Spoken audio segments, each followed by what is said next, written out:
Siguiente tema, razones trigonométricas. Para empezar con las razones trigonométricas, primero tenemos que recordar algunos aspectos de un triángulo rectángulo. Ojo, las razones trigonométricas se definen para un triángulo o en base a un triángulo rectángulo, ¿sí? Entonces tenemos un triángulo rectángulo. ¿Cuál es un triángulo rectángulo? Aquel que uno de sus tres ángulos interiores mide 90 grados, es decir, es recto, ¿no? Entonces, por ejemplo, en este triángulo formado por el punto ABC, el ángulo recto que tiene es este de aquí abajo, mide 90 grados. El lado A y el lado B son perpendiculares, forman un ángulo de 90 grados, ¿no?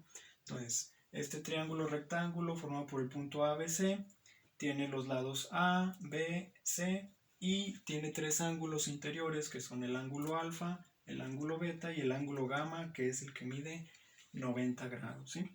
Entonces, aparte de eso, también nosotros ya vimos o vamos a recordar que a los lados de un triángulo rectángulo se les da un nombre en específico. El lado que está enfrente al ángulo recto se le llama hipotenusa y los dos lados que son adyacentes al ángulo recto se les llama cateto, ¿sí? Entonces, eso es lo que tenemos que recordar para poder empezar con el tema de razones trigonométricas. Triángulo, rectángulo, catetos, hipotenusa. La hipotenusa siempre es el lado más grande, siempre tiene que medir más que los catetos, ¿sí? Entonces, empezamos. Primero, razones trigonométricas. ¿Qué son las razones? Una razón es una división, ¿no? En pocas palabras. Es una comparación de dos números a través de una división. Entonces, ¿qué números son los que vamos a comparar? Nosotros tenemos los lados de un triángulo. ¿Cuántos lados tiene? Pues 3, ¿no? Entonces, nosotros vamos a comparar los lados de un triángulo, sus medidas, a través de divisiones. Si yo tengo 3 lados, por ejemplo, aquí el lado A, B y C, las combinaciones o las razones que yo puedo formar serían, por ejemplo, A entre B, B entre C, C entre A, B entre A, C entre B y A entre C, ¿no? Yo puedo formar con los tres lados del triángulo 6 combinaciones en las cuales yo comparo las medidas de sus lados a través de una división, ¿no? Entonces tengo 6 posibles razones que yo puedo formar.